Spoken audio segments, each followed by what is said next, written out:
सारी उम्र हम कुछ करने से पहले ये सोचते हैं कि लोग क्या कहेंगे, मगर ये वही लोग थे जिन्होंने साक्षी की हत्या होते हुए देखा और कुछ नहीं कहा।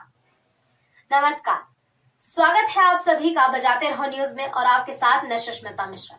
उम्मीद करती हूँ कि आप सभी अपने घरों में सुरक्षित होंगे। बजाते रहो न्यूज आप सभी को लगातार हर खबर से रूबरू कराता आ रहा है, लेकिन अब बजाते रहो न्यूज आप सभी को सचेत भी करेगा ताकि आप सभी अपने घरों में सुरक्षित रहें। राजधानी दिल्ली से 28 मई की रात एक ऐसी वीडियो सामने आती है जिसने सभी के दिलों को झकझोर कर रख दिया।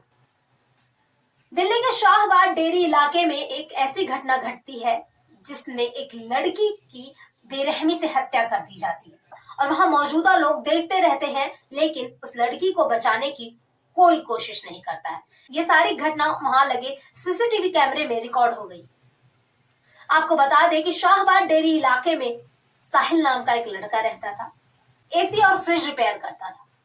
गर्मी का सीजन है, लोग अपने घरों में एसी और फ्रिज रिपेयर करने के लिए अक्सर उसे बुलाया करते थे। उसी कॉलोनी में एक साक्षी नाम की लड़की रहती है जिसके इलाके में वो अक्सर एसी और फ्रिज रिपेयर करने जाता था। वो दोनों एक दूसरे को देखते थे, मुस्कुराते थे और अपने अपने घर चले जाते थे। ऐसे ही धीरे धीरे उन दोनों की दोस्ती हुई। दोनों ने एक दूसरे से अपना नंबर एक्सचेंज किया। उसके बाद ये दोनों फोन पर बात करने लगे। आपको बता दें कि साक्षी का 1 साल पहले ही प्रवीण नाम के लड़के के साथ ब्रेकअप हुआ था। साक्षी ने प्रवीण के नाम का टैटू अपने हाथ में करवाया था। साक्षी और प्रवीण के बारे में साक्षी के घर वालों को भी पता था। साक्षी ने ये सारी बातें साहिल को बताई, लेकिन साहिल ने इन सब बातों को पीछे छोड़ा और दोनों का रिश्ता आगे बढ़ाया। कुछ दिनों के बाद साक्षी की जिंदगी में प्रवीण की एंट्री होती है। प्रवीण और साक्षी दोनों एक दूसरे से फोन पर बात करते हैं, जिसके बारे में साहिल को कुछ भी नहीं पता था। जब साहिल को ये बात पता चली तो साहिल को बहुत गुस्सा आया। तो साक्षी और साहिल के बीच काफी लड़ाई झगड़े भी हुए और साक्षी साहिल से दूरी बनाना चाहती थी और धीरे धीरे वो दूरी बना भी रही थी। साक्षी की कॉलोनी में एक लड़का रहता था जो थोड़ा दबंग टाइप का था। साक्षी उस लड़के को अपना भैया मानती थी। उससे साक्षी ने साहिल की शिकायत की। साक्षी ने कहा कि साहिल मुझे परेशान करता है, साहिल मेरा पीछा करता है, आप उसे समझा दीजिए। तो वो लड़का साहिल को पहले से जानता था और वो साहिल को समझाता है कि साक्षी से दूर रहे वरना अच्छा नहीं होगा। साहिल को ये बात बहुत बुरी लगती है। 27 मई की रात ही साहिल ने साक्षी की हत्या का प्लान बना लिया था। 28 मई की रात साहिल साक्षी की कॉलोनी में ही था। वहां पर उसका एक आकाश नाम का दोस्त रहता था जिससे वो बातचीत कर रहा था। साक्षी अपनी फ्रेंड के साथ मार्केट गई हुई थी। जैसे ही वो मार्केट से घर आती है, साहिल उसे वहीं पर मिलता है जहां पर वो अक्सर एक दूसरे से मुलाकात किया करते थे। साहिल ने चाकू से साक्षी के ऊपर वार किया और उसके शरीर को चाकू से गोंदकर उसकी हत्या कर दी। इतना ही नहीं, साहिल ने साक्षी के ऊपर पत्थर भी फेंका। जब साक्षी की मौत हो गई तो साहिल वहां से चला गया। साहिल को पता था कि ये बात बहुत ही जल्द पुलिस तक पहुंच जाएगी और पुलिस मुझे ढूंढने में जरा भी वक्त नहीं लगाएगी।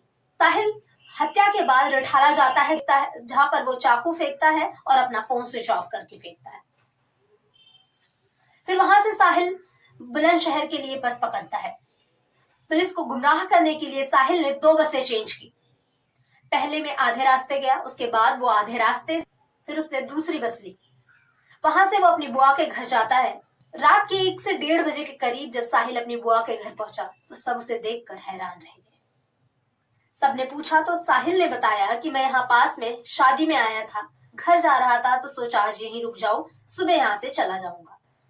और उधर पुलिस को ये बात पता चल गई थी और वहां पुलिस तफ्तीश कर रही थी। पुलिस ने जब सीसीटीवी फुटेज खंगाले तो उसमें साहिल की तस्वीर आई, जिसे साक्षी के मुंह बोले भाई ने देखा और कहा ये तो साहिल है, मैं इसे जानता हूँ, ये पास की कॉलोनी में रहता है। पुलिस वाले साहिल के घर जाते हैं जहाँ पर साहिल की माता पिता और उसकी 3 बहनें रहती हैं। पुलिस ने जब साहिल के पिता से पूछताछ की तो उन्होंने कहा कि साहिल शाम से ही घर नहीं आया है। उसके बाद जब उन्होंने फोन किया तो उसका फोन भी स्विच ऑफ आ रहा था। तभी पुलिस ने साहिल के पिता का फोन ट्रेस कर लिया था। दूसरे दिन सुबह साहिल की बुआ का फोन आता है। वो कहती है कि साहिल यहाँ आया हुआ है, क्या किसी से झगड़ा करके आया है या फिर यहाँ पर शादी में आया था। पुलिस को पता चलता है कि साहिल अपनी बुआ के घर बुलंदशहर में है। दिल्ली पुलिस यूपी पुलिस से कांटेक्ट करती है और साहिल की तस्वीर भेजती है और उस पर नजर रखने के लिए कहती है। तकरीबन 1 से 2 घंटे के बीच दिल्ली पुलिस बुलंदशहर पहुंचती है, जहां पर साहिल को गिरफ्तार किया जाता है।